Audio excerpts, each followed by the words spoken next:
All right. One of the reasons we're doing this, 40th anniversary, 300th rewatchable movie that we've done, but also sets up Christmas Vacation for Christmas. Wait, you can't do Christmas Vacation before doing National Lampoon's Should we Vacation. go to Paris in between and do European in Paris? I could be talked into it. Yeah. My arm could be twisted. Van, you love this movie, I think, the most out of the three of us, or it might be a tie because this is a top 20 for me. I really, really love the movie. Christmas Vacation, I probably watch more just because it's a That's tradition. the number. It's the best Christmas movie. It's the best Christmas movie. Yeah. To me, I'm not saying that this is the funniest movie ever made. I'm not saying that. But what I am saying is joke for joke, scene for scene, funny stuff happening. It's so dense.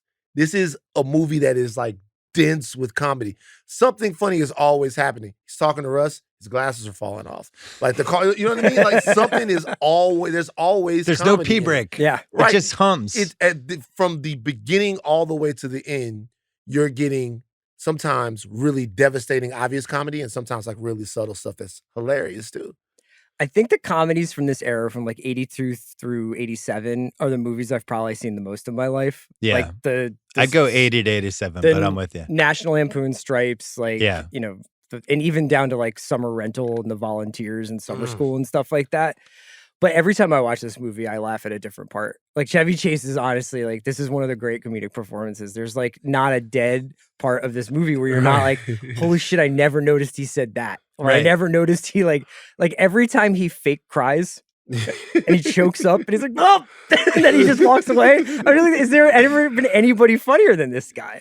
It also, I mean, so many jokes from the movie that just filtered into everyday life, but the big thing was just the Griswolds and the concept of a family going on vacation became like my dad's family, my Uncle Greg, who had a son and a daughter. Because it was funny to me too. It was like why was that funny? Because Bill's extended family is just my dad has 6 funny. brothers and sisters, including my Uncle Greg, and every summer they would go on these vacations. And my dad thought it was the funniest thing ever, and we called them the Griswolds. And our whole family called them the Griswolds because it's like, oh, where'd the Griswolds go this year? Oh, they went to the Grand Canyon.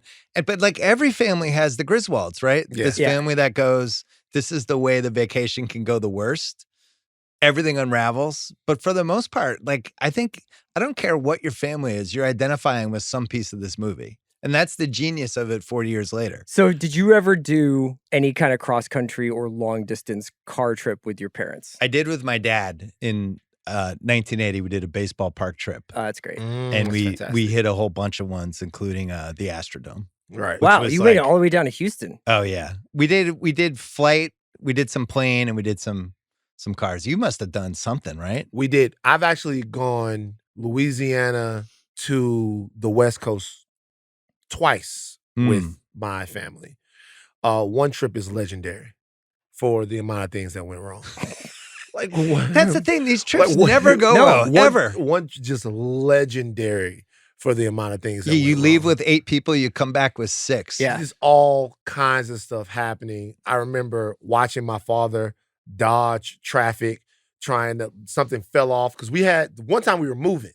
Yeah. And so something had fallen off the back of the truck. Oh, yeah. And I remember him out in the middle of the traffic trying to get it. And my mother going, leave it, Terry. Leave it. and him just being like, no, that costs too much money. And us literally being crying. Like watching, and this is going to be this it. happen. Yeah. So it's just so this many movie things has like went 2 wrong. of those, right? Like suitcases are just falling off the car left and right. There's so many details of this movie that are so perfect because even if it's not the exact thing that happened to you, you just remember bad trips that they're reflected in this movie. Yeah, you don't remember the fun parts of the trips. Yeah. I remember we used to go to Vermont every summer, and my dad one year was doing the thing where you like leave the trunk open as you bring the stuff in and out of the house. And like one year it was just like trunk just got emptied by like completely robbed while he was inside the house getting something else. And it was like, that was the start of the vacation.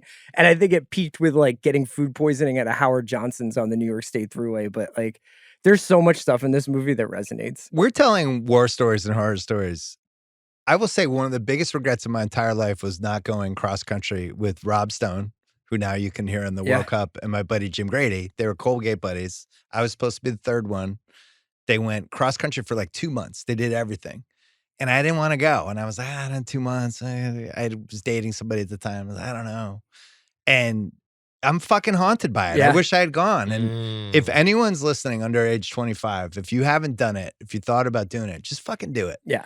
This is the time to do it is when you don't have like a big job yet. You don't have a family. Like, just go. When you're like 18, 19, 20, 21, just fucking go. I've actually thought about doing it like now because I want to go. I'm so obsessed with Yellowstone. I want to go to Montana. I want to go to Montana. Like a mini trip. I was thinking about just like drive to Montana, man. That whole part of the country, you know, drive to Montana and hang out there. We did it with Rembert in 2013. I mean, the Rem I sent him. It was Rembert Explains America. I was like, you're just going to drive around America. And part of the reason I wanted him to do it was because I never did it. I was like, you got to do this. He was sending in columns from his BlackBerry. Yeah. And it was the right time of his life. He was, I think, like 26, 27 at that point. And he just went to all these different places. It was great. Did you ever think about doing it with Ben and Zoe? I mean, it would probably be easier now with the phones. But that's part of the fun is like you have You'd to almost be have to say no engaged. phones. Phones go in the trunk. Yeah. But I guess in this movie they had the headphones. But I don't feel like they would ever make it across the country with us. They would think it was like the seventh circle of hell. Okay. You know, it's both longer than you think, but not as long. Because once you hit about 11 or 12 hours on the road, you get into this weird trance. Yeah. To where like the road is just coming. And you don't ever think that you're going to get to where you are. And you just ask, like, where are we now? Yeah, you kind of give up spiritually. Well, there's two ways of flying doing to it. like Europe is like that too. Where Yeah. like by hour 8, you're like, I give up. I'm giving into this trip. I don't know if we're ever. But the whole thing that's funny about this movie is like, yeah, they could have just driven from Chicago to Wally World in like 3 days probably, but they're going to see the House of Mud and Dodge City. Right. And It's the biggest ball of yarn. Yeah, the biggest ball of yarn. Right. And because he's like, we got to see all this stuff, you know, and capture this moment. We did that. We Yeah. saw, my dad would always say, do you remember when we saw the Alamo? Do you remember when we saw the Grand Canyon? I'd be like, yeah, it was all at the same time. Yeah. Like we never went back to those places. It was one time. Yeah. We went and saw all of those places. You know what I mean? And it just, you go and see those little things and you get your energy recharged a little bit. Like you're like, oh my God, it's the Grand Canyon. And then we got like 6 or 7 more hours to LA. Yeah. Or whatever.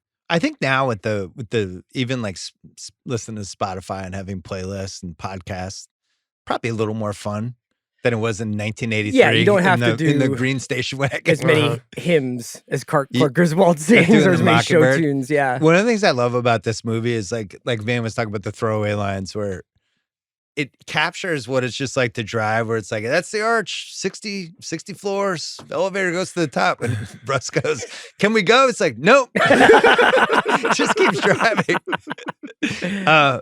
Chevy Chase, our guy. Saturday Night Live's first big star, leaves second season, movie career. Foul Play in 1978, which is a really good movie, and it's like a great Goldie Hawn movie. Some drug issues in there.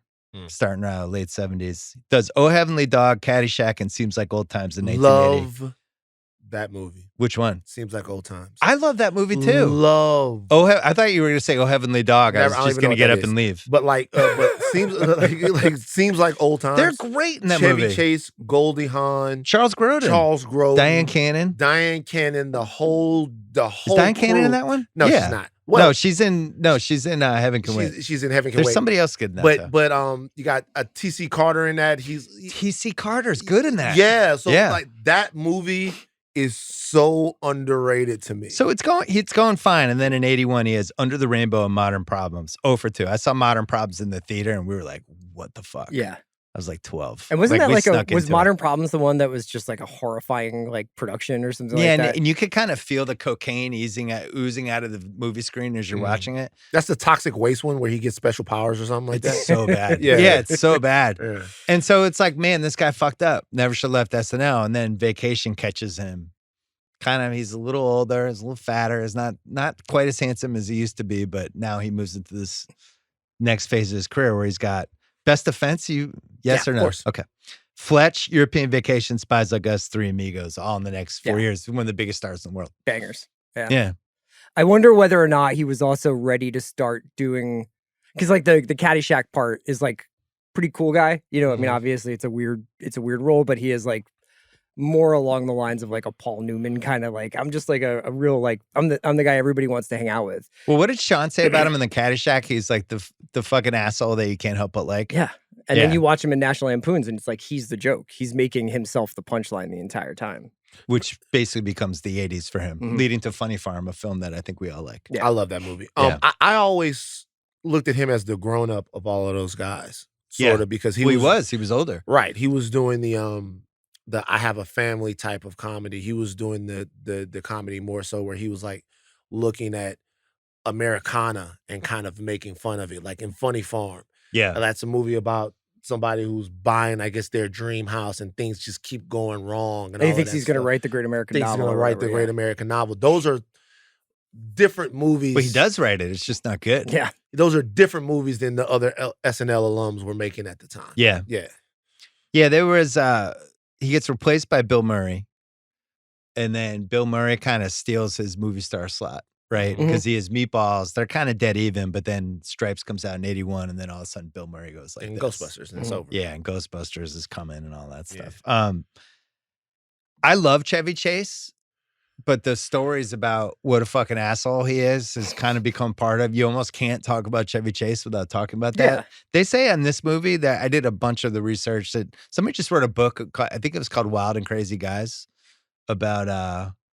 Oh no, that came out a couple years ago. He wrote an Action Heroes book recently, same kind of theme. But the Chevy part, where it was like he's finally kind of sobering up and moving into a new phase of his life, but the reputation was this guy's a fucking asshole. But for the most part, they said he's pretty good on the set. Yeah.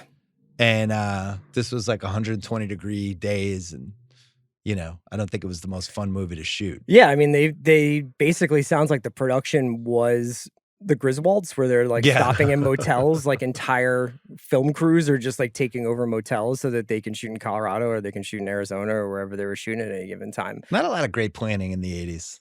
Well, I mean, it's better than, making movies at the volume. Yeah, where everything is Atlanta and they're pretending like they're in Colorado, but like it's they're in another Colorado or something like that. Like that part of this movie is like, as they move on, you can tell they're in a different spot in a different part of America. There's like a different sort of feel that you get from the places, which puts the characters in different places and like opens itself up for more comedy. Yeah. This is a real, like, don't you think that this is basically goes back to the original DNA of the Rewatchables pod though, where it's like, I don't remember what order the scenes come in. I mean, obviously you can go east to west. It doesn't even really matter. Yeah. But if I'm like, oh, is Edna about to get in the car, or are they about to get to Dodge City? Like if I'm walking by and this is on, it's just like, oh man, hold on. I want to see him.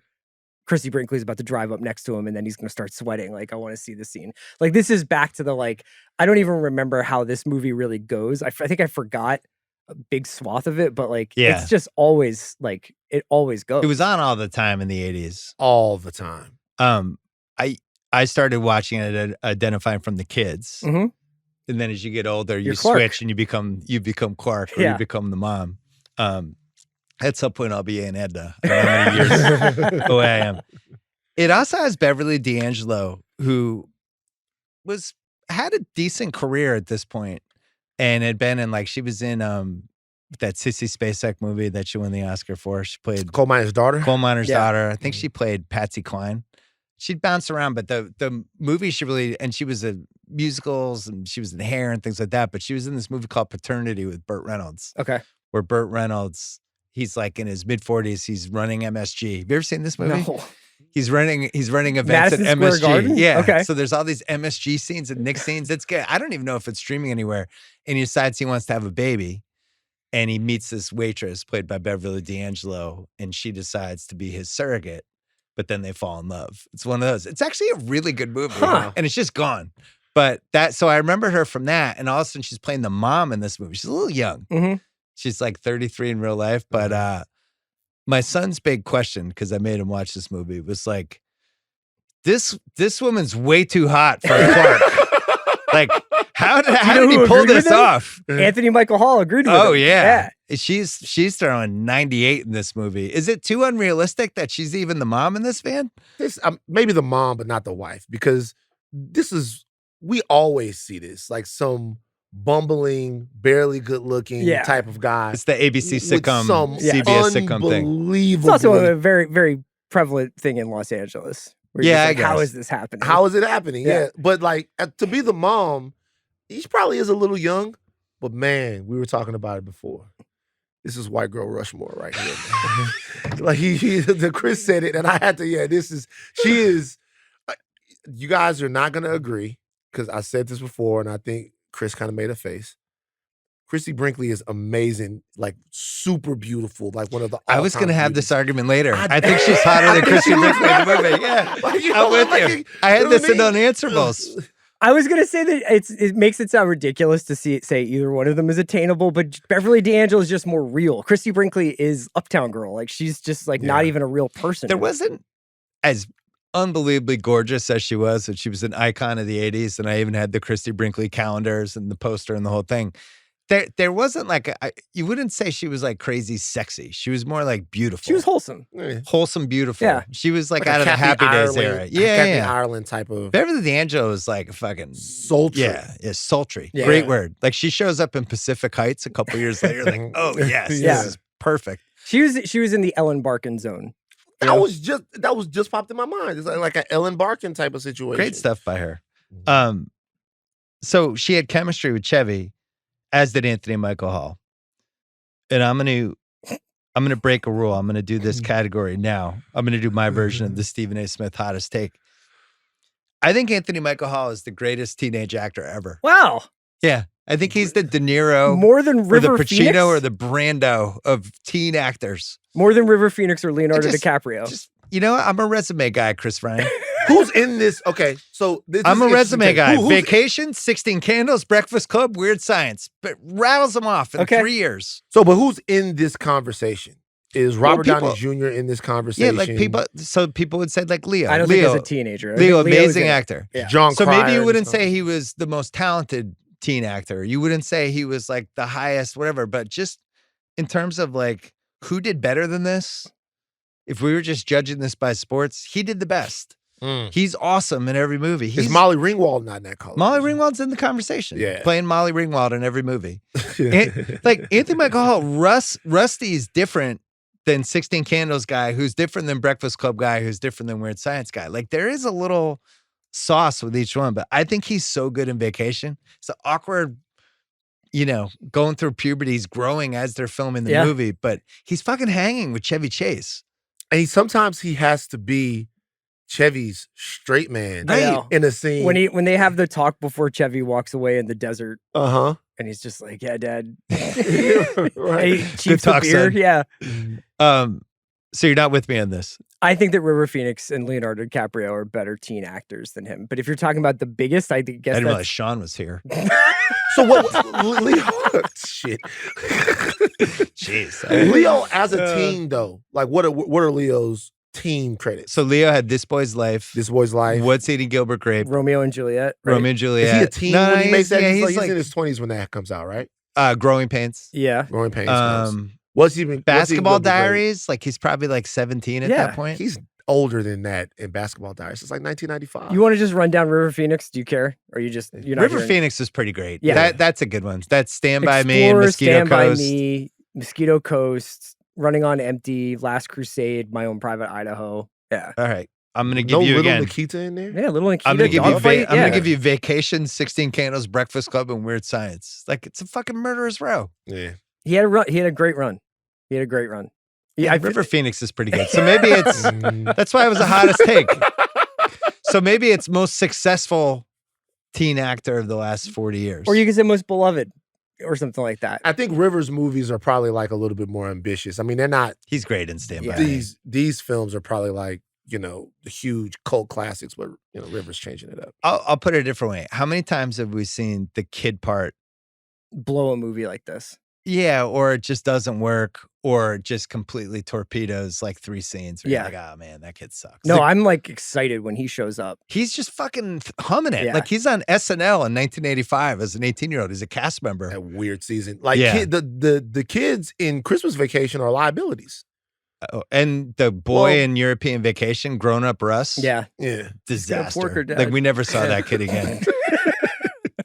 Harold Ramis, who directed Caddyshack, Vacation, and Groundhog Day, and probably that could have been it. Yeah. He didn't even need to work other than those 3, but also wrote or co-wrote from 1978 to 86, Animal House, Meatballs, Caddyshack, Stripes, Ghostbusters, and Back to School. Nice job. I think this was This might have been your real father. Yeah, seriously. I mean, he practically raised me. That's he's like your surrogate father. Like every day, one of these movies is on in my house during the summer. What a run! One of the just childhood makers for me. Yeah, like a memory maker. And there's a moment when it crystallizes in your mind that he's like directing and writing the movies too. Like somebody tells you or you figure it out. And then you have even more of an affinity for him, man. I remember when he passed, I was like, oh my God, bro. Yeah, I feel like I was raised by him and I'm blanking. Who's the other one from that generation? John Landis? Oh, John Hughes. John who Hughes. wrote the movie. script, Yeah. ironically. Yeah. But all that generation of filmmakers, right? Like shaped how I thought, just wanted to be funny. Like what I thought was funny. Lorne Michaels and those guys. And then like the Craig generation, it's like all those Apatow movies and all the Apatow. Yeah. And I was thinking like, what if you're under 20, who's your Harold Ramis? Like who's your John Hughes? Like I would say Danny McBride, but Danny McBride is fully part of that post. That's the Craig generation. Yeah, it's depressing. So you're, dude, I don't know if things are the same, bro. It's probably some TikToker, right? But it's also like you don't really go to comedies for one thing that's really funny about all these movies that we're talking about from this era is that they're actually pretty engaging movies and stories. Like you are pretty engaged with this road trip. You are pretty engaged with Stripes and like whether or not they're going to get out of basic training. Yeah. Like a lot of movies stop at the concept now where it's like, oh, what if this person got pregnant? Like Knocked Up's a bad example because that's a good movie, but they stop very early on in like thinking through whether the story is good. And these movies have like very engaging rewatchable stories. Yeah. Something else is when for us as being kids in that era, we were expected to understand this humor. Oh yeah, we were expected to watch this in the car. Yeah, we were expected to watch this and think that it was funny. I think things now are a lot more segmented. You have like a whole bunch of shows that are like just for people between 13 and 17 and 18. Like Summer I Turned Pretty. Right. And kind of Saved by the Bell started. I blame Saved by the Bell for a lot of this because it was like live action Saturday morning programming just for like a specific chunk of people, right? And it kind of some people you weren't really ever too young for it, but you definitely are at a point where we're too old for it. Yeah. But like when I was a kid, my comedies were not comedies that were supposed to make kids laugh. Yeah. They were this stuff, and you kind of had to figure it out. And you wanted to like sneak in to see it. You wanted to see it, yeah. So the screenplay was written by John Holmes. John Holmes. And and John Hughes. Let's check Bill's browser history. What were you doing before the meeting? Before the pod? John Holmes and John Hughes wrote the. I thought John Holmes' uncredited rewrite of All the President's Men was screenwriting wise like his best work, but this is pretty close. He wrote a short story called Vacation 58 in National Lampoon, and then it was from Rusty's point of view. Yeah, and then Ramis and Chase. Is it Ramis or Ramis? I always Harold screw Ramis. It's Ramis, right? Yeah, okay. They rewrote it, wrote it from the father's point of view, made Christy Brinkley's character, that was supposed to be a 13-year-old love interest for Rusty, and we're off. They brought it to Paramount. Like Rusty's like imagining her, or he's like her his poster come to life. Not or sure something. if she was real. Katzenberg at Paramount rejected the script, thought it was too episodic. They bring it to Warner Brothers instead. The rest is history. 5 sequels. Can you name the 5 sequels? I'll try. European Christmas, Vegas Vacation, the vacation joint that they made with the grown-up Rusty. And you were just pitching me Abu Dhabi Vacation. Ed Helms. Abu Dhabi Vacation. Ed Helms, like, because what's his name's in that joint? Yeah. European Christmas. The other one you won't get. Christmas Vacation 2 was made for TV. Oh, you know what is basically this movie is they just take this movie and just remade as We're the Millers, which has become a huge like it's always on movie. I know Craig nodding happily for We're the Millers. Yeah, it's fine, but it's like that's just this movie. I really want to We're the Millers to get there, and it threw like 6 2/3 innings, and all of a sudden there were guys on base and the bullpen had to come in. Sure, it was one of those. Yeah, but it felt like the seeds were there. And that's the one with the guy who plays Adam Warlock now, right? Like it's with Sudeikis and Jennifer Aniston. Yeah. It's like, oh my God, Jennifer Aniston's cursing. Right. Well, then what was the one with Cedric the Entertainer? Johnson Family Vacation. Was that an unofficial sequel to this, or just a different? Was it a has ripoff movie? Was it National Lampoon? No. Nah, it had nothing to do with it. It's just a ripoff. Yeah. I mean, it's like we gotta have our stuff too, Bill. Can So we have this, a vacation? well, I was going to say 5 sequels, and then there's the unofficial, the We're the Millers. I mean, they got Are We There Yet? I mean, other people Yeah. have taken this movie as kind of like a Die Hard situation. You got your Under Sieges out there and your road trip comedies. Like other people have done it. What you else? know? What else? What else is adjacent? You mean like what else is like adjacent from this time period? Like they clearly were like, let's not I think remake I think the Vacation, but movies that remake wind it. up being like Summer Rental, for instance, the John Candy one. That's basically like the idea of taking the family somewhere and then Little Miss Sunshine is even yeah, adjacent. sure. Captain Ron? Maybe? Kurt Russell? I love that movie. I don't know if I know that one. Captain Ron is like, he's got his whole family. yeah. Martin Short got his whole family, and they meet this irreverent captain that takes them on these crazy adventures. There's a whole original ending, new ending thing that I don't want to go into now. We'll do it. Just remind me.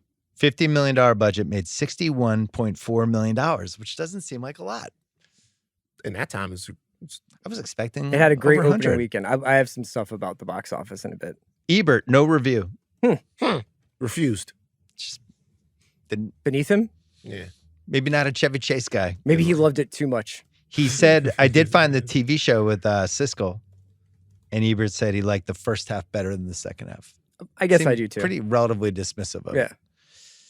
See, I disagree. You like the second half more? In all of these movies, the further Clark gets from his sanity, the more I'm in. Yeah. I like when he starts really fraying, because all of these movies have a Clark outburst. Yeah. It's just like too fucking funny, bro. Yeah. The further he gets from it is the more I like it. All right, most rewatchable scene. This was one of those where I just had trouble because I don't like what's a scene. There's a half scene, so would you put Buying the Station Wagon in there with Yes. Eugene Levy? You would, okay. Mhm. He's really good. You in that taking the scene. whole tribe across the country. Davenport. The start of the road trip where we get Mockingbird, which is really funny for some reason. It's That's like a fucking classic. hilarious. My Yeah. parents are losing their minds already. What's going on? My mom used to harmonize with songs, Yeah. and it would just drive me insane because she would try to do like different parts of like Joni Mitchell Yeah. or like Billy Joel songs, and I would just be like, oh my god, dude. The scene bothered me so much because I can remember my mom used to sing this song called Redeem. It's a Christian song. Mm.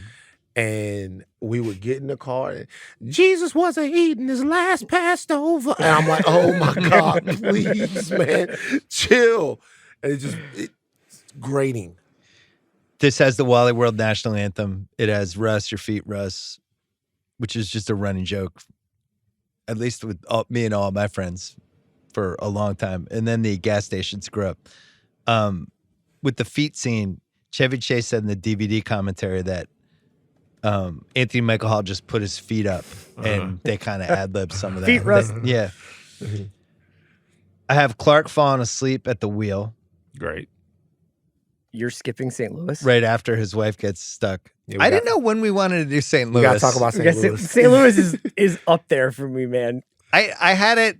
You could have told me it's in What's Age the Best, the worst. I have it in both what's aged the best and Rewatchables? what's aged the worst. Like, I'll just tell you that I've aged with that scene where initially I thought when he said, fuck you, mama, I thought that was like the Yeah, funniest Bill. thing of all time.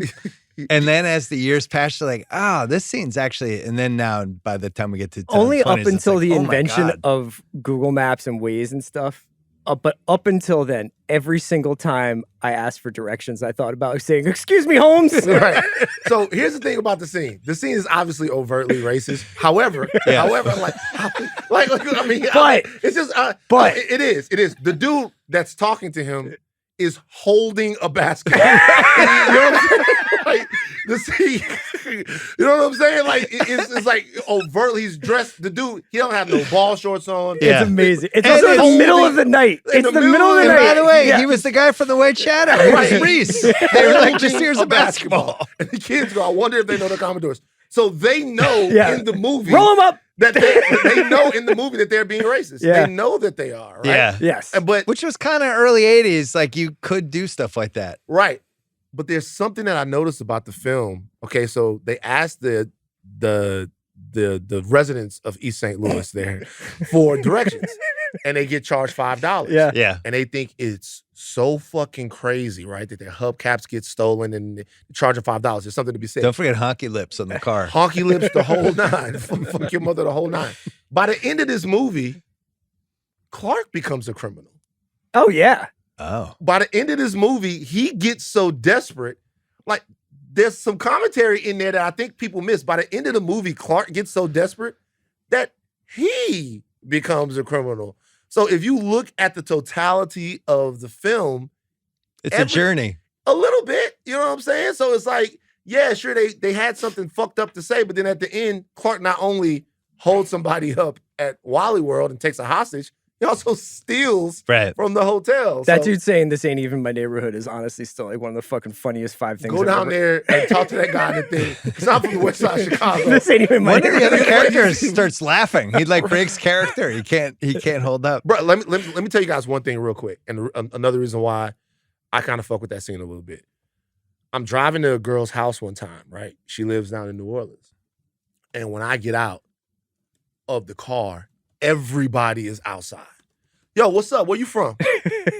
You from around here? And I'm like, man, how the fuck do they know that I'm not from around here? Right. Yeah. She gets in the car, we go to where we're going. And she goes, yo, when you're coming down the street in my house, you gotta go slow.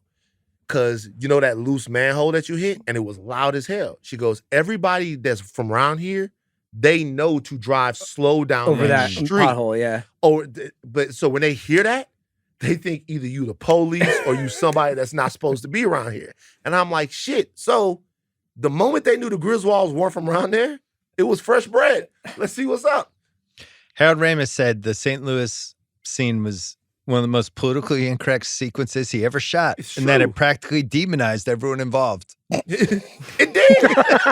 It was, I mean, look, I went back and like, obviously that's I'm not saying it's not racist. It's just, it's funny. Yeah, it's so funny. Do they know the Commodores? Like, it's got like 4 great lines. Yeah. Right. Clark falls asleep at the wheel. I like when his wife's head gets stuck and the kids, anytime the kids lean over the back seat, it's just a home run. Bro, can we talk about that real quick?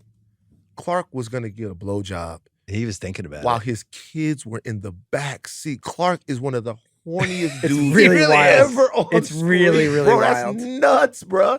Yeah. Well, just wait till you have kids. You'd be surprised. The Dodge City Wild West scene is to me the underrated sleeper, it's fucking hilarious scene. Genderfoot! He's an ornery cuss. Hold on for a second. I don't give a fuck what y'all say. It's the funniest scene in the movie, It bro. makes me laugh the hardest now, 40 years later. Chevy Chase getting shot, honestly, the apex mountain of the 80s. Bro. Of the 80s. Bro, he talks that dude for some reason. I'm okay. It's all right. I know, they love it. That scene is bro, that shit is so fucking hilarious to me. So he just And he's so hilarious in it, where he's got that I'm fucking with this guy kind of glow to him. Tenderfoot. Hey, bring me a drink. Yellow belly. And she sees this dude isn't fucking with this. She's like, yo, stop fucking with this guy. And then he just shoots a gun full of blanks at him. It's hysterical, bro. Well, we go right from there to we get to meet Eddie's family. Clark's family, yeah. Or it's Cousin Eddie. Yeah, Cousin Eddie, yeah. She's born without a tongue, Clark.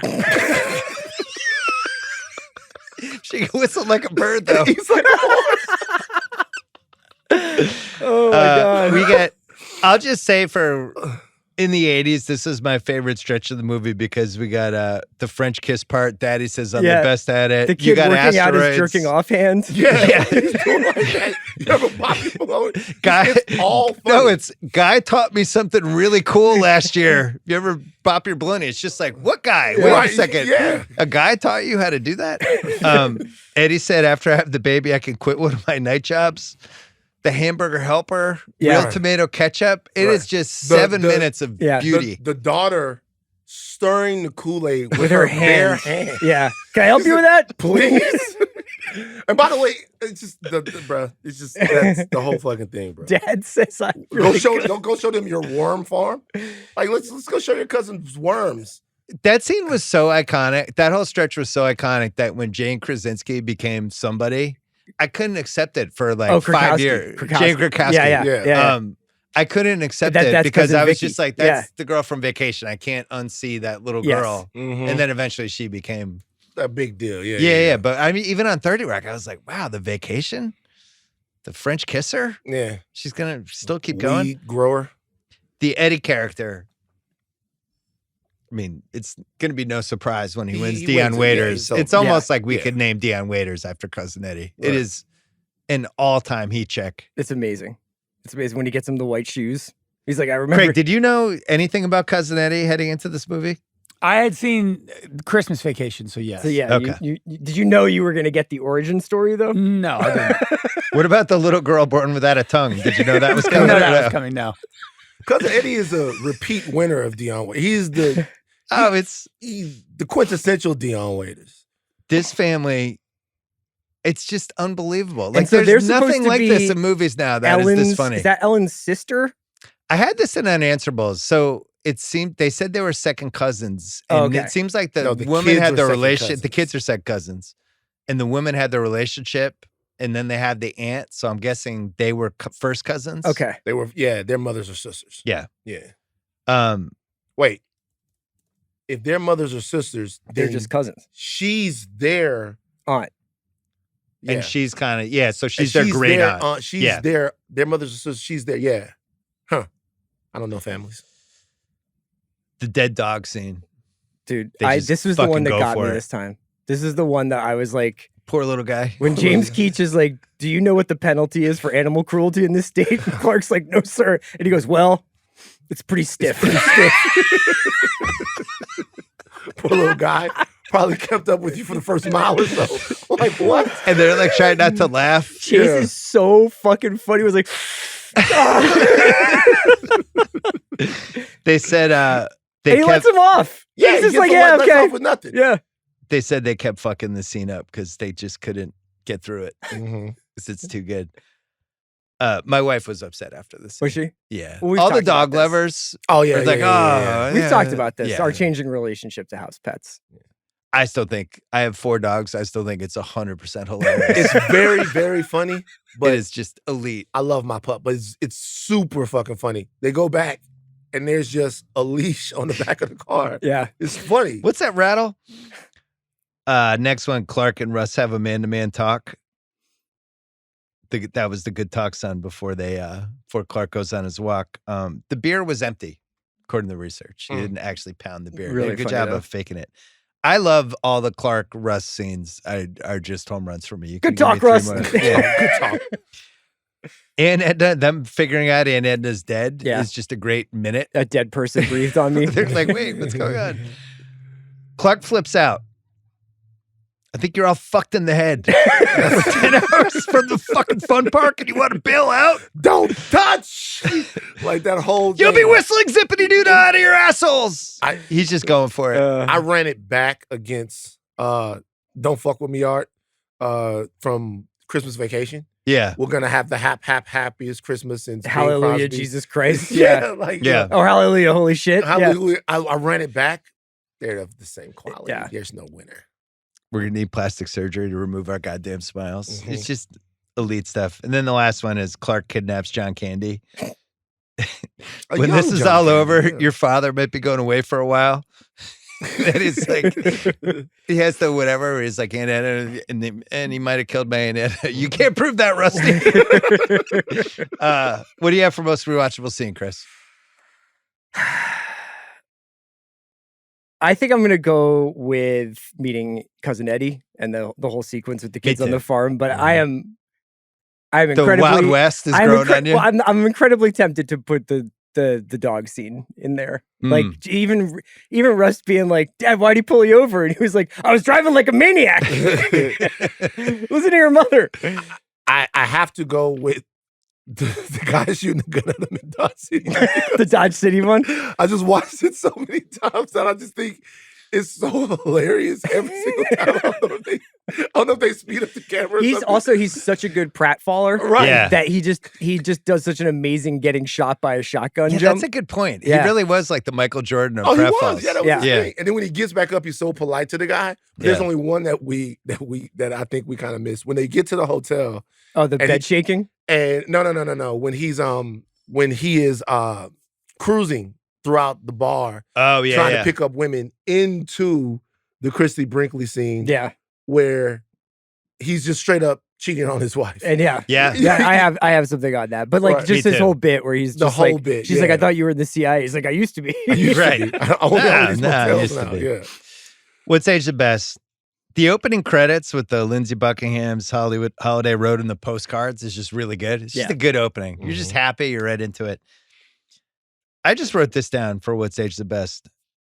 The early 80s, so happy and drug-soaked and innocent. Mm. Just, they made movies like this. They didn't overthink it. Some weird shit happened. So And we've then been they moved on. They filmed it for obviously- 6 weeks and then they were on into the editing. We're recording this. This is coming out next week. Yeah, Monday. Okay, so we were recording this. We're still in the Barbenheimer zone. Yeah. Just want to tell people the way it used to be. This was the box office for the weekend that National Lampoons came out. National Lampoon's Vacation #1, Yeah. Jaws 3 #2, Oh, Return of the Jedi #3, Wow. it's like week 48. Crawl #4, Crawl. Staying Alive, Private School, Trading Places, Class, Snow White and the Seven Dwarfs, War Games, Octopussy, and Flashdance. Oh my Jesus God. Christ. Can you imagine Private going to the School. fucking movies? Like, I would go to the movies 3 times a day. Right. Private School. They put Betsy Russell on the freaking horse for no reason. She's just riding around topless. Love Private School. Not surprised. Good talk, son, always makes me laugh. Yep. Yeah. I used that with my own son. I brought it down. He has no idea because he was barely watching the movie. 1983, Christy Brinkley has aged the best. It was Cheryl Tiegs. Then it was Christy Brinkley. And you might want to throw Farrah Fawcett in there if you're going non-swimsuit models. But she was the GOAT. She was Jokic right now in the NBA for, I would say, 18 months. Christy Brinkley was? And then she married Billy Joel and people were furious. And I actually think it was bad for Billy Joel. Why? Because it was like, how dare he lands Christy Brinkley? It was like a Rick Oh. Ocasek, Paulina Poroskova thing. And didn't he like manifest that? Wasn't he like this? Just Yeah, this bummed woman him is out. amazing. Yeah. Yeah. They were such a staple couple for so were. long, though. Beverly D'Angelo aged the best. The funny exchanges, like the St. Louis Arch one. Young Jane Krakowski. Almost said Krasinski again. The 80s vacation touches, like Camp Comfort with 2 Ks. Camp Comfort. The station wagons. Yeah. Do you Station even wagons. have station wagons like that They do anymore? not. Those This, are just this gone, movie right? essentially ushered their exit from the market. You think that they were just not cool anymore, except for my Uncle Greg and his family? Well, I think the minivan comes in soon after this. And the minivan becomes a station wagon. Much, much more practical. I have one more. Well, I have a couple more actually. Dinky the vicious dog. Russ, It's really good. want to dog- take it's Dinky for a walk? really and good he's dog attacking. casting. Yeah. Roll him up is funny. The vibrating bed, and then I have one more. But what else do you have for which is the best? Growing weed. She had her own little grow farm. Yeah. She was an early pioneer. Oh, Cannabis. you think she owns a place in like Venice and Without a doubt. She got Venison priced Hauser? out though by legalization. you Probably know? did. Yeah. Because she was running her own situation. I like the snitching that goes on in the movie. when the cop rolls up and she goes, that's the kind of things I think about. She goes, yeah, hold my purse. Because she got the purse full of oh weed. yeah, Yeah, she gives it she's to giving it Aunt to Edna. Edna. Trying Yeah, to give it to Aunt Edna. yeah. Also, all of the marital shenanigans in this movie have aged really well to me. You're right. His shenanigans, also, the moment he's out of his city, for some reason, he gets like 10 times hornier with his wife. Yeah. Like all of that type of stuff aged crazy good to me. He comes out of the sleeping bag with the panties on his finger. Go to bed, Russ. Yep, that scene is great. He actually tells her when she thinks that the dog is a wolf, he says, I'm gonna go for it. I'm gonna go for it. I want to go for it. I'm like, You have anything, Sierra? There's just like basically something that I would put under the umbrella of like Chevy Chase shit, which is, I don't think any other actor would do it and it would be this funny. So I have a couple of examples. Yeah. Clark drying dishes, even though they have food on them and they have a dishwasher, puts and it he's in the just drying the dish and put it back in the cabinet. Clark not knowing where the gas tank is on the station wagon and then throwing the license plate across the gas station by accident. Clark saying, "It's living history, Ellen." It's just so funny. And I honestly, I wish I could make this my screensaver, is Chevy Chase walking with his jeans on his head through the desert. Yeah. And it's just stuff that like any other actor wouldn't be that funny. Yeah, Yeah, I that scene don't is even- hysterical though. It's like for every 100 yards we pass a fucking gas station and he's just losing it. I Yeah. love that scene. Yeah, I don't know who else could have played Clark Griswold. I mean, there could have been like, you could have said like Dan Aykroyd could have done it or Charles Grodin could have done it or whatever, but it's just like, it's not, Hanks maybe. it's not if it the was, same. like, It's like him doing the 1989 gas Hanks. tank is not the same. You gotta thing. be a little snide. Like there's Yeah, a part true. of you gotta be a little snide. Because Yeah. Clark is very sarcastic with his family, sometimes short with them. So you gotta be a little snide. Now, some of those guys are a little too lovable. But as sarcastic as he is, he's still holding on to this concept of this is a really important trip for me and my family. Yeah. Like he still But even cares that, though, about that. to me, the way I look at that is she calls him self-centered and egotistical. And he is, right? Because he's doing this to fill a hole left from his childhood. And he's really not paying attention to the fact that no one else is enjoying this. Yeah. You know what I mean? My last would age the best. I did something about this in my book. I'm just basically regurgitating it, but it's super important. The Pointer Sisters, I'm so excited, which also appeared in the second best NBA It's Fantastic commercial ever. Yeah. It was in the Miami Vice 2-part Return of Calderon that we did on the Rewatchables. Is it in Beverly Hills Cop? It was in Beverly Hills Cop 2. Yeah. It was in Vacation. And it was in the Saved by the Bell episode when Jesse got addicted to caffeine pills. I'm so scared. I'm so excited. I'm so excited. I'm so scared. This is all in the span of 7 years. This is the most important song for pop culture of the last 45 years. I'm so excited. This is this on Age the Best? What is No, this? it's just name me another song that's in 5 different things. It's in sports. It's in Saved by the Bell, Miami Vice, Vacation, and Beverly Hills Cop. Yeah. It's crossing every audience you could possibly get. Just amazing stuff. The Pointer Sisters. Yeah. Like they one of those like not weird, one of those groups that like was everywhere, like omnipresent. But when you start talking about greatest girl groups ever, people don't. I don't think I could name a Pointer Sisters album. Yeah, there's a 7-part Pointer Sisters documentary. You'd be like, what? Yeah. Right. The Neutron Dance instead But of the like Last these Dance. songs are everywhere. Though. Yeah. Do you consider Slow Hand a yacht rock song? A little bit. I think it is. Yeah. Yeah. A little bit. I've had this argument with people. It just is. A little bit. I think there's some black artists who have gotten the shaft on yacht rock. Well, I think yacht rock is looked at as derivative of black Bill's art. making up for not thinking that the St. Louis scene is racist. Yeah, he's like, I'm with you. I didn't even have it in most rewatchable scenes. I'm just fucking with you. It's derivative, but yeah, a lot of that stuff is yacht rock type of stuff. Slow Hand, definitely. On my own.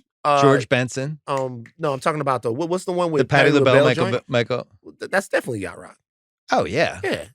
What about 100 Ways by James Ingram? I don't know what that song is. Yeah, I'll play it for you later. The Kid Cudi Pursuit of Happiness Award for Best Needle quick one. Drop. Opening credits? Yeah. Blitzkrieg Bop. Wow, this is going to be hard. Big Kahuna Burger Award for Wait a Best... minute. Hold on. Opening credits is Holiday Road. Opening credits is Holiday Road. Then Blitzkrieg Bop is in there after that, right? When they're drafted. Little Boy, Sweet Little Boy. Like, this is not a conversation. It's Holiday Road. Yeah, it's Holiday Road. Big Kahuna Burger, Best Use of Food and Drink. The Hamburger Helper. I don't know why they call this stuff Hamburger Helper. That's fine just on its fine. own. Fine on its own. What is Hamburger Helper? You're the gourmet around here, Eddie. You know what's funny is we're fucking killing this podcast because we keep cracking up and I keep looking over and Craig's just like fucking watching 60 Minutes. He's like fucking reading a New Yorker article over there. He's reading about an occupation. I in was a foreign confused about country. something. So he was making Hamburger Helper, but he doesn't have any meat. But that's what I'm asking. What is in Hamburger Helper? Oh, it's like hamburger. It's like a hamburger sort It's of like a breadcrumb mixture, seasoning thing. Yeah. So you take the hamburger. It was actually like a delicacy. It was like a big deal when you had it. But it's not we a used to protein, do it in right? college. Okay. No, but the point is have to you bring need a your own hamburger. Yeah. Yeah, I got that part. They had tuna helper, the helper too. part, I figured, but Yeah. yeah. And so he's making hamburger helper, but then there's no meat. So what the fuck is he doing with the hamburger He's helper? basically making like a bread burger, right? I guess so. Edna, your helper's ready. Den of Thieves, I have another best use of cooking a let's burger. hear it. Is the full fucking lunch that falls off the car because he doesn't want her to put it in the Waitress. window. New interior. Bro, I swear, that's so funny to me. The waitress. He's just so funny. The Pete on sandwiches. Oh yeah. Oh, the that's a good sandwiches one. are wet. Because he's actually using the sandwich Right. Yeah. to woo Christy Brinkley, and Yeah. then he spits it out. Great. It's already funny, and then they're like Edna eats the sandwich. It's just like perfect Yeah. Right. 80s humor where it's like the last. All right, let's go one step. Might be the further, best but- food movie for comedy. Just the Yeah, best for use the- of food for in this any award. comedy. There's just so much food and drink in this movie. Yeah, even the stirring the Kool-Aid with their hands. Yeah. Yeah, there's like 20 things like that. Russ taking the beer down. It's Mhm. great. Den of Thieves, Benihana Awards, scene stealing location, the Grand Canyon. Can see it for like a split second. He just Right. puts his arm around her. Gotta keep So- going. The Great Shot Gordo Award. Did you go roller coaster Yeah, shots? because I thought those were pretty effective. Yeah, it looked good. Those are great. I don't know if I had seen roller coaster shots in a movie like that before. Like action shots when they're 'Cause there actually was on the roller coaster. Yeah, there was a roller coaster run there, late 70s, early 80s, where roller coasters became like a real thing. And it's like, oh, there's one in Cincinnati. You got to go. And you Oh, gotta yeah. go here. And Well, this is There's Magic a- Mountain, right? yeah. Yeah. The Butch's Girlfriend Award for weak link of the film. I honestly, I don't know if there is one. you could nitpick with Clark is almost too dumb sometimes, but I don't. You could this nitpick. movie's You could almost say perfect. Audrey, like if you had to choose one, because Russ does a lot more for the kids in this movie than Audrey. Yeah, I does. like Audrey though. I like it too. I like yeah, it too. Yeah. I got no notes. What's age the worst? Originally, the producers wanted Christy Brinkley to appear naked in the film, but she refused.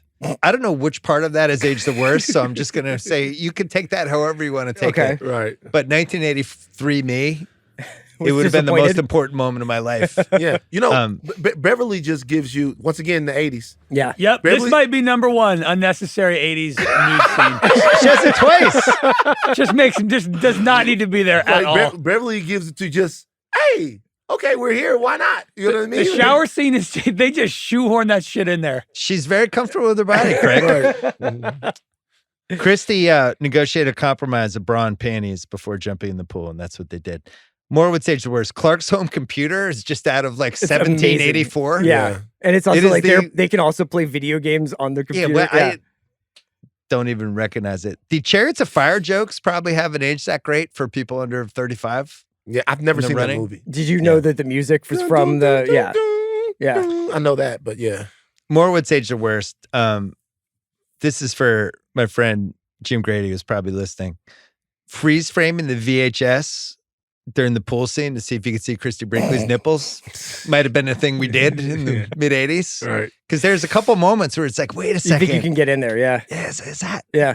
But Boy, we came through some harsh times. hey, Yeah. listen, man. Yeah. Changing the channel You 47 young times. people on the- now, it's yeah. all your hands. We didn't have it. You really Nah, have to that's fight. there. That's You have the to Craig- really That's the Craig you have generation. to do some work to see a nipple in 1985. Yeah. Yeah. The Wally World scenes. Anthony Michael Hall is taller than Beverly D'Angelo he because they reshot friggin' the scenes David later. Robinson when he went into the Navy. Yeah, he there. did a Dennis Rodman. He grew. Yeah. He grew all this height, and they had to reshoot the ending, and all of a sudden he was way taller. And Is it's- that I when he never starts noticed kicking that. game to Beverly D'Angelo? Is that, do you want to talk about that now? So apparently he was like what's up and trying to sneak peeks and stuff like that on Beverly. I like it. What's the age difference here? He was probably 15 years younger? and she's 33 when they're filming it. I'll You gotta allow shoot it. your shot. Yeah. I'll allow it. Shoot your shot. You're 15. You don't Yeah. know any better. Ron Burgundy flew to where best time for a pee break. You can't miss any of it, man. You could talk me into Clark's Desert Walk, but I also like when he I has the jeans don't- on the head. Bro, because I think the desert walk is so funny, and then it leads into the hysterical scene where he's getting the car fixed. Right. I don't think you can, man. It's hilarious to me.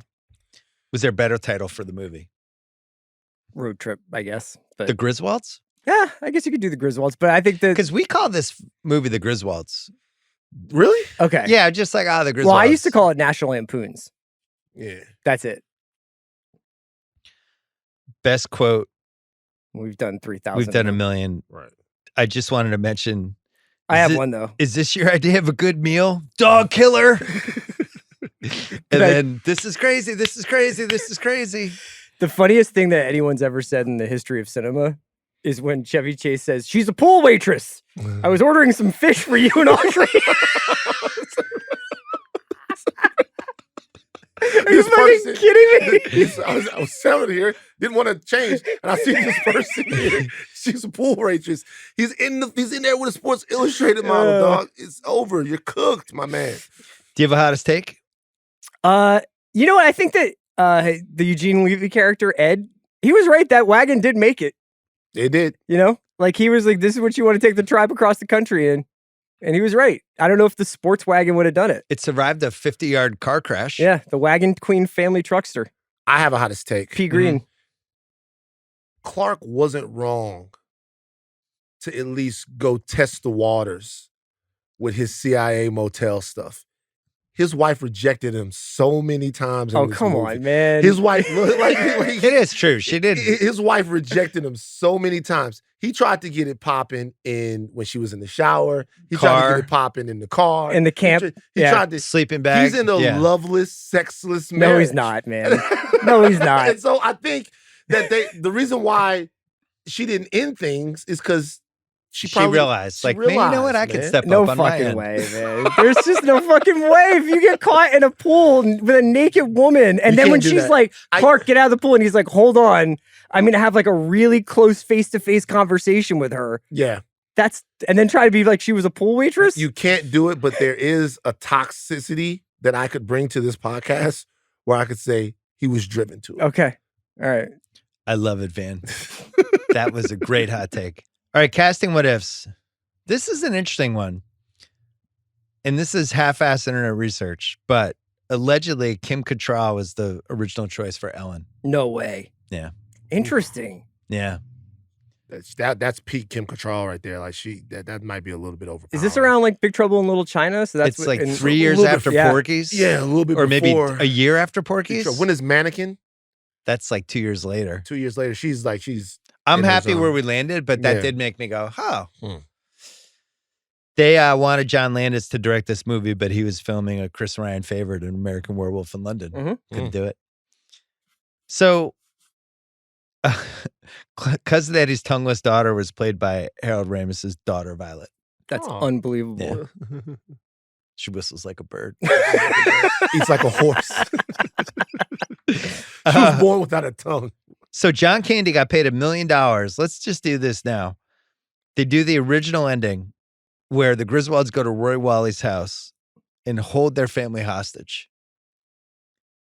An ending that has never been released, but Chevy Chase claims he has a tape of it. Well, then there's another part of it, right? Well, yeah, so they go to the house. Clark points a BB gun at Wally, forces him and a security guard and business associates to sing and dance Wally World theme songs, and police arrive and get arrested. And then there's some rumor that the girl in the red Ferrari shows up and is Wally's daughter. But that's been debunked. Yeah. And on the plane ride home, the Griswolds realize they're on the wrong flight, and Clark snaps and hijacks the plane. And that's why the last postcard you could see is them on the airplane. Yeah. There's probably not a great hijack vibe in the 80s. You know? Yeah, you don't want to do that. Yeah, it's much better now. Yeah. So they do test audiences. Wait, what did you say about John Candy and $1 million? Well, so they do test audiences, and the movie hate does. the airline, like the airplane part, they hate. Okay. So Ramis says it crushes, then strangely quiet, and did not laugh again for the rest of the movie. It occurred to me that they'd now invested about 70, 75 minutes on the way to Wally World, and they really expected to get to Wally World, and here we were denying the path to the trip. So they're like, we got to go to Holly World. We'll get John Candy. John Candy makes $1 million for 3 days of shooting. They paid him $1 million in 1983. Yeah. Cocaine, man. $50 million budget. He got 1/15 of it. Wait. Okay, you guys got to help me with this.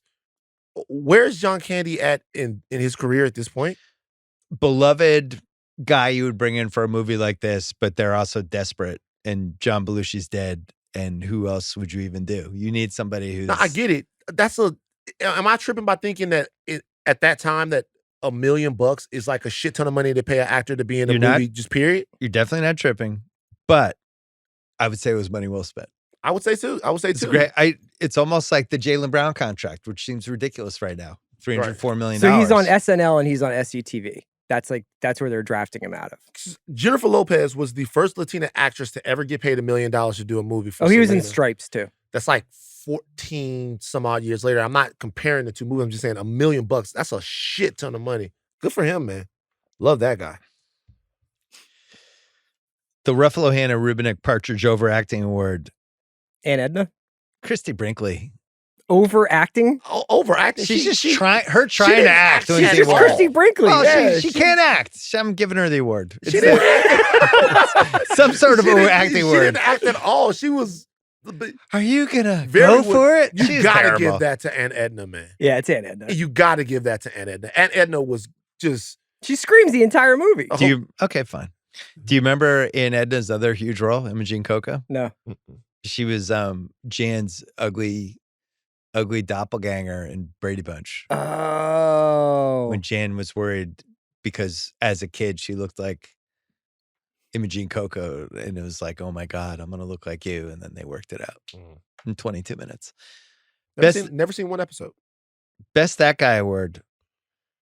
Well, Reese from The White Shadows, the guy holding the basketball. Also, Audrey ends up dating Brandon Walsh on 90210 for the first 6 episodes of season 3. Unfortunately for Dana Barron, I have just referred to her as Dana Barros for like my entire life. She should have married Dana Barron. Light it up from 3. I got, John Deal, the guy who plays. Yeah, I feel like he's John Deal. You feel like John Deal is John Deal? Miami Vice cast member. What about Brian Doyle Murray? Is that Brian Doyle Murray? I think he's Brian Doyle Murray. Dion Waiters Award. Randy Quaid wins for Eddie. I just want to give a shout out to Cousin Dale, Eugene Levy, Dinky the dog, and then obviously John Candy. And Young Jane. Is there a case for John Candy? No, I think it's definitely Randy. It's got to be Cousin Andy, right? Okay. Yeah. And I would actually, I think Eugene Levy's really funny in this. Yeah, he's really good. All right, Van, instead of recasting couch, I'm going to give you 2023 all black cast recasting couch. Go. Okay. I did not prep you for this. I know. So the lead in this would be, this is not a Kevin Hart situation. You guys got to help me. I don't know if we have a straight up and down comedic guy like this in that age range. I'm trying to think. Jay Farrow comeback movie?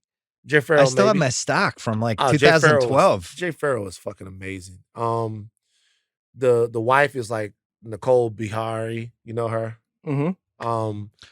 What if we do Gerard Carmichael and we have can we get Regina Hall in this, and can Regina Hall basically be the Clark part? We've done now. We do that. I love when you do this, Chris. Yeah, 2 in a row, but I like it because if you bring Regina Hall into it, you got what she's Clark, right? Actually, you could, if you wanted to, you could do Regina Hall. Too old to be Clark or no? She's a working woman. She's the breadwinner in her family, and she takes her whole family on vacation. You could do Honk for Jesus, but you could flip it, and you could have. I like this idea. Well, no, it was Sterling T. Brown. Sterling T. Brown. Sterling. So you could have him in the Ellen part, and then you could have her there.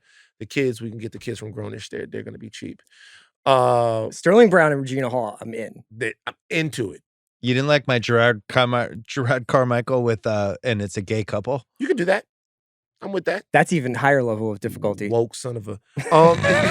But he's still making up for St. Louis. You're still trying to make up for St. Louis. Bill's going to St. Louis on us again. The question is, who's Cousin Eddie? That's the question. Is that JB Smooth? Oh, that's pretty good. Is that JB Smooth? Is JB Smooth just the go-to guy for any role like that? He essentially was Cousin Eddie in Curb. You know what I mean? So the question is, who's Cousin Eddie? That's really good. Yeah. Have fascinating research. So they avoided legal troubles with Disney World by doing Wally World and Marty Moose. They did make Roy Wally look like Roy Disney. The parks were Santa Anita Park in Arcadia. You been to that one? I've never been to Arcadia. Six Flags in Valencia. Did you go to? Have you ever been to Magic Mountain? Of course. Yeah. Okay. Just asking. Yeah, it's not only have I been there, but there's a couple good stops on the way back. There's some good ice cream place. Like a Foster's Freeze type Yeah, place? there is. Yeah. The Wagon Queen family truckster station wagon was created for the film, does not exist, but was based on the 1979 Ford LTD Country Squire station wagon.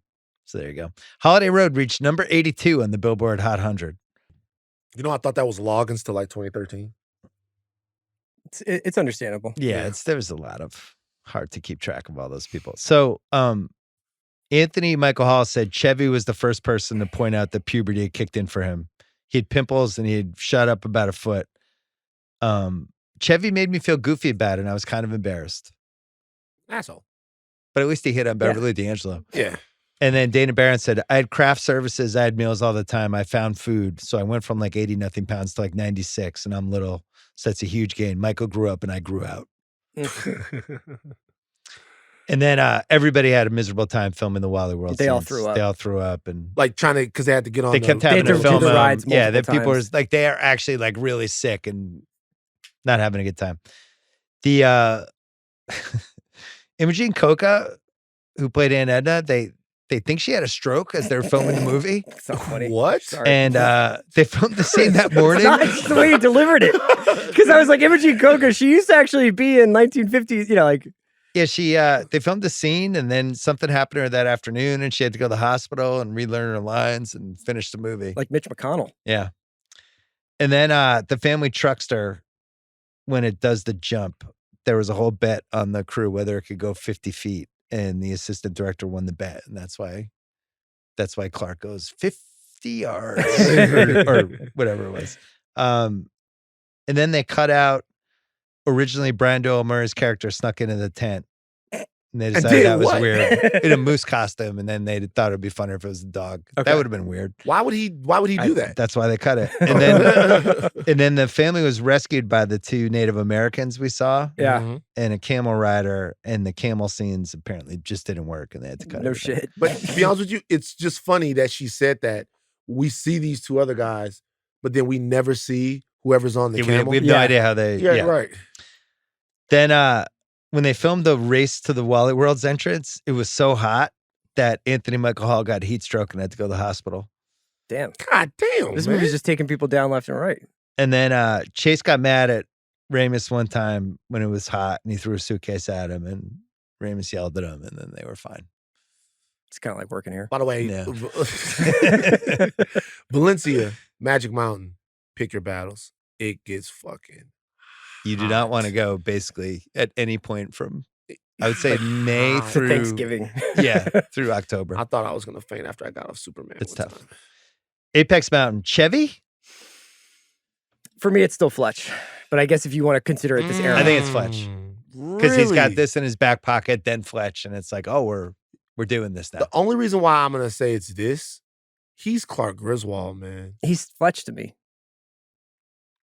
Fletch sets up everything else for him. Really? That sets up the next couple years. Do you think sets that up there's Christmas vacation? Just 20 seconds here. Do you think that this is I know a lot about movies? Is this a Sean Fantasy classic here, to where the average person, if you ask them who this guy is, they're probably going to say this guy is Clark I think Griswold. it's split. I think it's half Fletch and half Clark Oh, Griswold. I think you guys are Yeah. Clark out of is your probably minds. now bigger because I think 'Cause of the sequels? Christmas has become so huge. Mhm. Because to me, it's like this and European are bigger than Christmas. You know, Do you think they're bigger to me, movies? they're more important. I Like, think this movie is probably the most important of the three. I don't know. It's an interesting argument. Well, you Interesting know, argument. European had that thing where I think it was the first PG-13 movie or one of the first. So it had nudity, but it was There are still breasts in there. PG-13. Yeah. Yeah. Which was very important Yeah. to a certain demo. Hmm. I think Christmas has had the longest tail, though, because Probably. it's just on. You just know it's going to be on for 4 weeks every year. And that's a really, really great movie in addition to being funny. I can't wait to do it in December. Beverly D'Angelo, yes. Anthony Michael Hall, it's probably Breakfast Club for him. I think Michael Hall. Breakfast Club or Weird Science. Family vacation movies? Or being in Dark Knight Dark Knight. Rises, or is it Dark Knight? No, The Dark Knight. He's in The Dark Knight. Yeah, He he's the plays TV guy. caster, right? Yeah, he TV plays. guy. Vacation movies, yeah. Right? The Ferrari 308 GTS, I'm going to say yes. Christy Brinkley, definitely yes. You don't. It's this over Uptown Girl, right? I think it's right around the same time. This comes out and then Uptown Girl. Yeah. John Deal, not yet. It's probably John Deal. probably dying in special 2-part episode in season 4. You ever see a movie called Madhouse with John Larroquette and Kirstie Alley? Of course. He's in that. He's hilarious in that. He's in a lot of stuff. He's just a I have an family important Apex Mountain question. Let's hear it. Is Holiday Road Apex Mountain for 80s movie theme songs that play over the credits, the opening credits? So the competition would be Power of Love. These songs have to be written for the express purpose of being in the movie. Okay. Power of Love, Danger Zone, or Holiday Road. Danger Zone is tough comp. I don't know if I can see, because Purple Rain plays over the end So it credits has to be written for the movie. specifically for the Like movie. Power of Love was written for Back to the Future. Danger Zone was written for Top Gun. Oh, these are some. What about Call Me, American Gigolo? Wasn't think that? she had- Was that? I don't think that was written for American. I thought it Gigolo, was. It wasn't. Yeah, I think it was. We did that in the rewatchable. Shit. I think it's Danger Zone.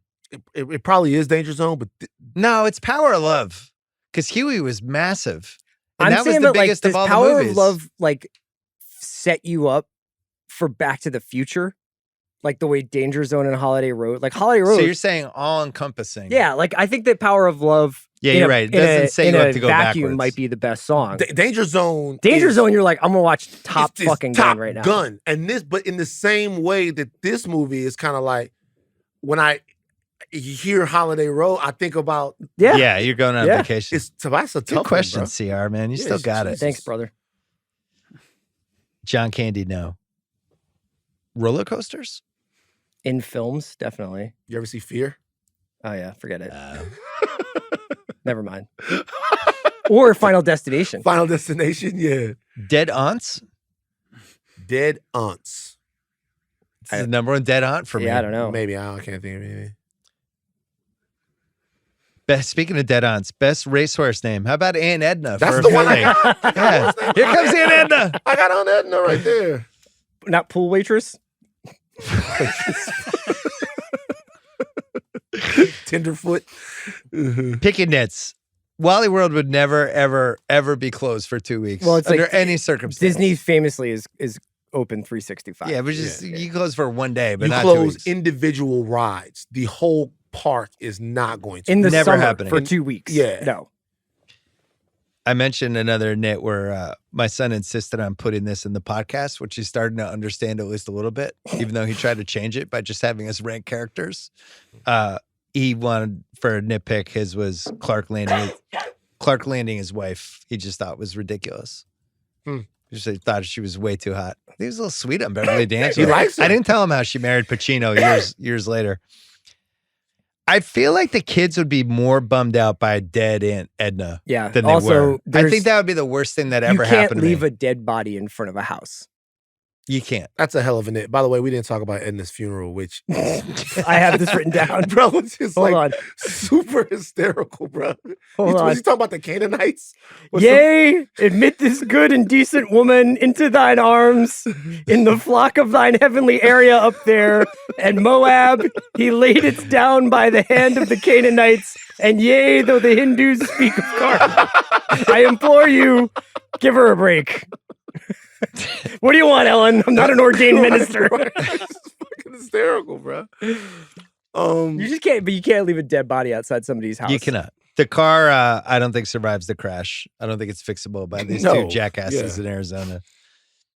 Why did Clark wear a jacket on his desert walk? That always bothered me as a nitpick. Well, you got to, protect the yourself fucking from the desert, actual from the sun. sun. Yeah, you can't just, nobody walks around the desert. I wouldn't have thought to do that. At one point, he takes his pants off and puts them on his Yeah, head. that's the funniest shit I've ever seen. But then his pants are back on. Yeah. Yeah. Any other nitpicks? Nah. There's a big Christy Brinkley one, but it's more for unanswerable. Sequel, prequel, prestige TV, all black cast or untouchable. We kind of did this. By the way, it's been all of those things except prequel.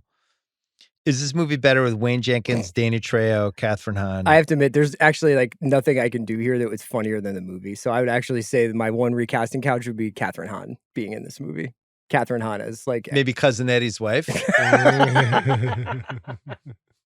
You wouldn't want Wayne Jenkins as the police cop. What if Wayne Jenkins was the dude in East St. Louis? Goddamn, Clark! This ain't even my neighborhood! And yeah, I am in the Commodores!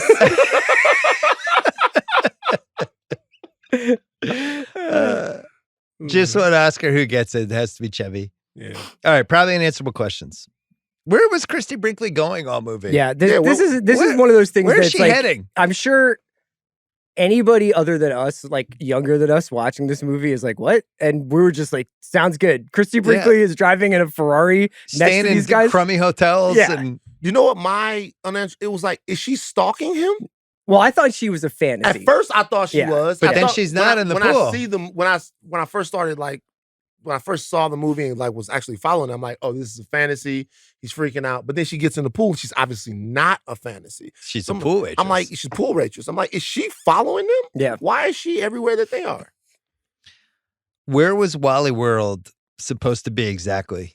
Because they leave Wally World and they're immediately in Santa Monica next to the PCH. I know, they get down there. So like, what do you think it's like supposed to be? There's no place it could be. The There's 405 off the Once 405? we're where he's buying the guns, there's no place that's I'm just gonna realistic. go get some sporting You can't goods. be there, yeah. Yeah, so it had to. Yeah. I don't know. I don't. Gun laws have certainly changed. Because Yeah, he bought that gun. Yeah. And he was And back you know, he up probably there. brought that thing back on the I plane was with thinking him. like, did they think it was El Segundo? Yeah. You're Oxnard? absolutely right. Also, like, if Oxnard? you're like the Griswolds and you see the Pacific Ocean, aren't you like, can we just chill here? Yeah, we're in Santa Monica. It's such a- lovely. It's just a mistake that they filmed that Yeah. scene there. It should have just been in like San Bernardino or something. We figured out Cousin Eddie's relation to the Griswolds. Why didn't Beverly D'Angelo have a bigger career, in your opinion, CR? I mean, just we kind of go over this whenever we get to somebody like her. It's parts for women, you know. I guess Very crowded marketplace at that Yeah, time. and Too. Gets- You're dealing with and- the Michelle Pfeiffers. You're and dealing Hurricane with, Ellen Barkin comes through, you know. Yep. Like, why didn't Kate Capshaw have a bigger career? I mean, she did Liked well. her too. Yeah, you know, so it's like a lot of different people in that era. Any unanswerables for you guys? No, that was mine. Like my I'm- unanswerables was Christy Brinkley. Was she stalking him? Yeah, I just all I had was just like the unanswerable question is how Clark and Ellen remain married after she sees him in the pool with Christy Brinkley. Yeah, that's He doubles back that's down at least too some therapy. in Christmas Vacation, but she doesn't. You know, Clark is trying to get it. He's trying to make it happen. He's down to get it popping. He makes in European. He's like filming her in the shower. European, He's yeah. a wild guy. He really is. Yeah, he is, bro. He's a horny man, bro. Clark directed Buttman Leaves Brazil. What was that Buttman's movie you said the Brazil. last time? It was a lot of people. Did people correct you? They corrected me because it Did you was. get a lot of feedback? You got some Buttman Brazil I got feedback? it was John Stagliano directed it. And it was actually the right movie. It was Buttman's Brazil. Buttman Does Brazil or something like that. I didn't have it. It wasn't Brazilian Butts. It was Buttman. He went. We to Brazil. apologize. Yeah, we thanks should have for corrected that clearing that earlier up, in the man. podcast. Yeah. Best double feature choice with this movie. Wow. Would you go Euro or would you go Christmas? I would do Europe, but I also like just for fun because I saw it like a few minutes of it, but while I was getting ready for this is Summer Rental. Oh, Summer Rentals. Oh, if you went outside the Yeah. Griswold universe. Is Summer Interesting. Rental? Am I remembering correctly, or does Summer Rental also have weird '80s boobs in it as Yes. well? It does. That was part of the joy of early 80s comedies was that was also where you would get to see a random topless scene. Summer Rental there were just too many comedies. It was survival of the fittest, and some of them didn't hit the way they would have if they had just come out like 2 years later or Yeah. 6 months later. It's very funny though. It's like the late 90s were like that, where there's so many good movies. Some stuff just got lost because No, there we were were just too too many busy watching movies. Kroll back then. Kroll. Love that. Andy Redzwan Award, what happened the next day? Like, no criminal charges at all for Clark. We're good. And so like what there's no like the guy who's the person that they're leaving Edna with in Phoenix. Okay. Yeah, we This didn't movie- really He's talk not about like this where either. what the fuck? This movie is this is an apex white privilege. I'll be honest with you guys. Like, Clark does so many things in this movie that like only a white dude He commits 11 crimes. could get away with. He steals. He leaves a dead body out there. He takes prisoners. He breaks it. He does so many things. The Wally World thing alone is like 25 years in prison. Yeah. Also, if SWAT comes, you can't talk them out of being there. I like that we didn't put this in nitpicks. Like Clark's just not going to jail for a long fucking time. Mr. Wally can't tell them not to arrest you after you've broken into the park and taken hostages. And made the black security guard bark like a dog and roll around on the ground. And he shot John Candy in the butt with a BB gun. Also, why does Wally come? Yeah, did he do anything better? Well, if like somebody's holding up Disneyland, they're like, "Hey, Walt, get over here." Yeah, Bob Iger, you got to come down here. Yeah, there's one part when he goes to talk to Wally, and he's got no handcuffs on, but his kids are all handcuffed, and they just like the police officers let him walk on the side of them. Very strange. What piece of memorabilia would you want from this movie, Van? Oh man, you can't say the red Ferrari. That's cheating. I don't really want the red Ferrari. Either I want the BB gun. Or I want the double barrel shotgun that the dude pulled. Oh, from the bartender? I know you guys think I'm bullshitting you. Like last night as I'm watching this movie, like I hear from the other room, "What are you watching?" I got that too. Yeah. Because I was laughing so hard. I'm laughing so hard. I hear, "What are you watching?" I'm like, yo, this movie is the funniest shit ever. Yeah. Yeah, my son was like, "Your dad, stop laughing. You're being annoying." I'm like, I'm gonna laugh. Good talk, Ben. Good talk, Ben. The Love Me license plate on the Ferrari, I thought would be a good one. Mm-hmm. The Griswold Mobile, just having that in the. I just think bringing station wagons back would be cool. Yeah, I haven't seen one. Eddie's shoes. Eddie's shoes are good. Loafers. Yeah, Eddie's shoes are crazy. Cousin Dale's magazine's probably not finishing top 10. The Coach Finstock Award, best life lesson. Spend time with your family. Yeah. Take the long way around. Yeah. You know? Who won the movie? Chevy Chase. Chevy Chase. Did we hear everything? I've been waiting for 90 minutes. I mean, this is really like, it was all foreplay until we get producer Craig's married. Seems super relaxed and happy. Has never experienced a car ride where he couldn't look at his phone and find out where he was going. Yeah. All right. What was your take, Craig? I've also never taken a long road trip like that. I don't think West Coast people took road trips. Why would you? You didn't want to go anywhere. You're the destination. Yeah. I want to preface what I'm about to say just by communicating a few things. First of all, I really enjoyed you guys cracking yourselves up today. I think this is the hardest you guys have ever laughed on a Rewatchables. Okay. It might be up there. I like Chevy Chase. I love Fletch. I like 80s comedies, most of them. I like, whatever. Airplane, Ferris Bueller, Beverly Hills Cop. I'm not denying that this movie was funny. You're not on trial for January 6th. You haven't been indicted. Give us the shit. I'm not denying that this movie was funny. I just don't think it is funny right now. Why come? Okay. I think this movie is funnier to talk about than to watch. I think the situation, it's like I Think You Should Leave, where it becomes memes and it's actually funnier than the actual movie itself. When I watched this, I was like, okay. But now listening to you guys describe all the situations, I'm like, oh, this is hilarious. But in the moment, this movie didn't really hit. You gotta watch it again for the Chevy Chase. Yeah, lines. you gotta run it back. It might have just Are we sure it wasn't like a you had to be there movie? No, because it's like it had nothing to do with the cultural moment it was released in. It's how many times you've seen it, and then that's what I mean. You saw it when you were like 10. Or whatever. Yeah, but I just cracked up at it at 45. But that's why, because it's like an old T-shirt. A couple of things. A couple of things. Number one, I Think You Should Leave is hilarious. Number one. Number two, it's fine. You don't like I Think You Should It's Leave? fine. I love it. Breathe. But I do think that there's a style of comedy. Yeah. That Chevy does that people they don't really do. Maybe Jason Bateman still kind of does it. But it doesn't. People don't do it. I think that's what it is. I think you had to have grown up with Chevy Chase to some degree, maybe to just have. But you like Fletch. Though. I like Fletch. I don't know. Do you think you like the story in Fletch more? Do you think you were like? Fletch is a movie. Craig's like Ebert. He's like, I like the first half more. The second half, I'm not reviewing. I don't know. I found the pacing of this movie to be weird. Which I think it was just a style of the 80s. I think these comedies were cut differently back then, and it's just something that it's a lot of cocaine. Yeah, maybe. I don't know. Don't make excuses for him. Listen, I'm not surprised. Run it back like in like a year. Maybe like, that's fair, but listening to you guys run through all this like scenarios, hilarious. And I was like, damn, why didn't I laugh as much? But in the moment, I was like, I don't know. I mean, Ben kind of felt the same way. It does. There's a lot of stuff that's Did dated Ben about get bored? it. He might have left about 40 minutes left with the movie. I maybe Craig's right. I ran that bitch, and I started laughing from the. I was just playing clips while we were waiting for you. He was just fucking laughing. I'm like, I don't. It's so the movie's hysterical to me. Well, we'll find out what America thinks. We will. I hope Craig doesn't get vilified. We always appreciate your takes. I loved it. Yeah, on the town, I said that I didn't think this movie was that funny, and Matt was very mad. He was like, "You're completely wrong. It's a hilarious." You movie. said you don't think The Town is funny? No, sorry. No, on he's the podcast, town, The and he Town, was I talking said about I didn't think this National movie was that The Town funny. is not renowned for its comedy. Episode 300, Bill Wallett. Way to go. We did it.